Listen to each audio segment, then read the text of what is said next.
जय हिंद। देखिए, इस क्लास में हम कक्षा 10 गणित प्रश्नावली 2.1 का हल करवाएंगे एनसीईआरटी न्यू बुक 2025-26। तो अगर आप 2025-26 की तैयारी कर रहे हैं, कक्षा 10 में पहुंच चुके हैं, तो छुट्टियों का मौसम है, लेकिन आप लोग क्या करिए, पढ़िए, थोड़ा बहुत आप लोग पढ़ते रहिए। लेकिन देखिए, जब एग्जाम टाइम जाता है तो आपको मुसीबतों का सामना करना पड़ता है। ठीक है, आपका सिलेबस नहीं कंप्लीट हो पाता है, तो आप लोग जल्दी जल्दी पढ़ते हैं और चीजों को अच्छे से रिवीजन नहीं हो पाता है। तो आप लोग पहले से पढ़िए और इस प्रश्नावली को चलिए सॉल्व कर लीजिए। एक नंबर का क्वेश्चन यहाँ से आपका फंस जाता है पेपर में। ठीक है, चलिए तो प्रश्नावली 2.1 का सोल्यूशन करवाएंगे। पहला क्वेश्चन, एक ही क्वेश्चन इसमें है और ये ग्राफ वाला है, तो इसको आप लोग को अच्छे से देखना है। तो किसी बहुपद के, ठीक है, ये आपको बहुपद कह रहा है, किसी बहुपद px के लिए, बहुपद px के लिए y बराबर px का ग्राफ नीचे दिया गया है। प्रत्येक स्थिति में px के शून्यकों की संख्या ज्ञात कीजिए। आपको इसमें बात एक ध्यान रखना है, किसके लिए पूछ रहा है शून्यकों की संख्या। ठीक है, इतना बात आपको याद रखना है। लास्ट वाली लाइन आपको याद रखना है कि किसके लिए पूछ रहा है, कि हमको शून्यकों की संख्या निकालना है, किसके लिए। तो यहाँ पर कह रहा है प्रत्येक स्थिति में, यानी कि हर एक स्थिति में px के शून्यकों की संख्या निकालिए। किसके? px, यानी कि केवल आपको x वाले अक्ष की आपको क्या निकालना है, शून्यकों की संख्या निकालना है। यानी कि जो रेखा दिख रहा है, आपको बताना है कि ये रेखा जो है px वाले की आपको क्या करना है, शून्यकों की संख्या निकालना है। यानी कि px का मतलब यहाँ से यहाँ तक, यहाँ से यहाँ तक आपको केवल क्या करना है, शून्यकों की संख्या ज्ञात करना है। y वाले अक्ष को आपको छोड़ देना है, क्योंकि बोला है px। अगर हमसे बोलता py के शून्यकों की संख्या निकालिए, तो हम इस वाले लाइन पर देखते हैं। ठीक है, चलिए अब पहले वाले का यहीं पर क्या कर लेते हैं, हल कर लेते हैं।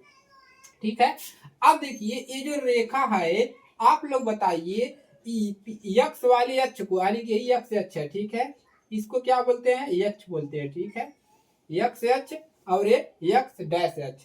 ठीक है, अब बताइए ये जो रेखा है, क्या इस वाले अक्ष को कहीं पर काट रहा है या कहीं पर टच कर रहा है?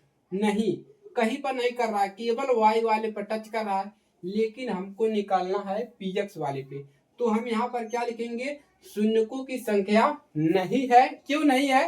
क्योंकि एक्स अक्ष को ये जो रेखा है कहीं पर भी नहीं काट रहा है। ठीक है, तो क्या लिखेंगे, शून्यकों की संख्या 0, शून्यक शून्यक नहीं है, नहीं है। पहला वाला आपका क्वेश्चन सोल्व हो गया। अब इसको करते हैं हल दूसरे वाले को।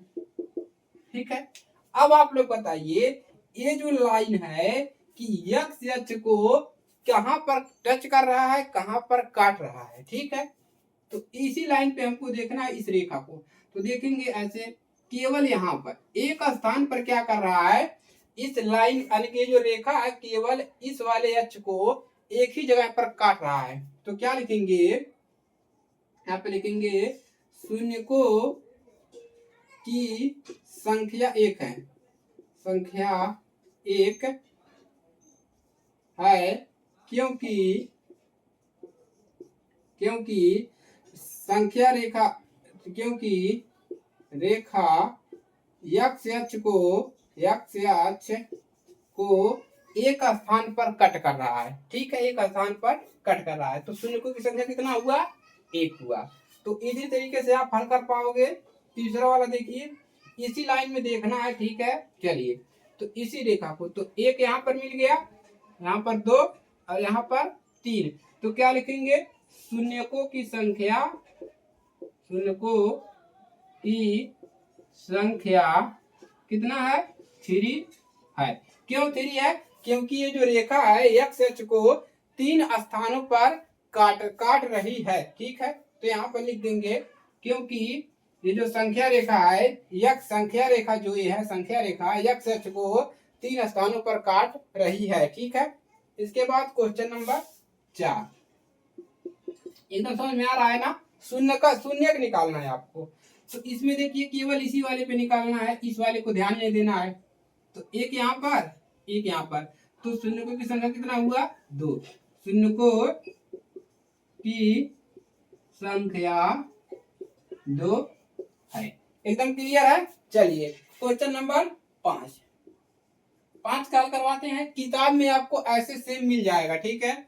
इस वाले पे देखना है तो 1 2 3 4 कितना हुआ 4। तो यहाँ पर क्या लिखेंगे, शून्यकों की संख्या, शून्यकों की संख्या कितना है 4 है। शून्यकों की संख्या 4 है क्योंकि संख्या रेखा x h को 4 स्थानों पर काट रहा है, ठीक है। चलिए इसका हल करते हैं। दोस्तों के पास शेयर करिए, लाइक करिए। यहाँ पर देखिए 1 2 3 कितना हो गया 3। आपको कह रहा है हर एक प्रत्येक स्थिति में चाहे इस पे टच करे या काटे, आपको ये नहीं देखना है कि यहाँ पर काट नहीं रहा है तो केवल 1 होगा, नहीं। आपको देखना है यहाँ पर टच कर रहा है तो शून्य की 1 हो गया, 1 2 3। तो क्या लिखेंगे, शून्य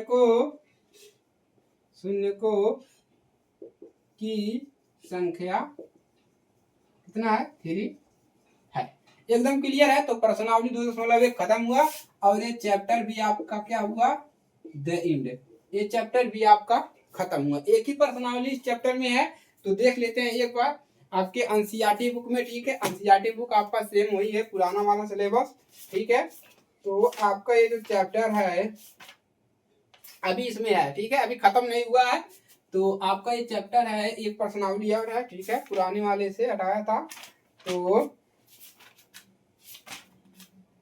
हाँ, प्रश्नावली 2.2 अभी इसमें भी है। तो आपका अभी एक बचा है तो उसको भी आपको हम बताएंगे शून्यक निकालने के लिए कि कैसे आपको शून्यक निकालना है द्विघात बहुपद का, ठीक है। एकदम क्लियर। चलिए चैनल पर नए सब्सक्राइब कीजिएगा, दोस्तों के पास जरूर शेयर कीजिएगा, ठीक है। मिलते हैं नेक्स्ट क्लास में, तब तक के लिए जय हिंद जय भारत।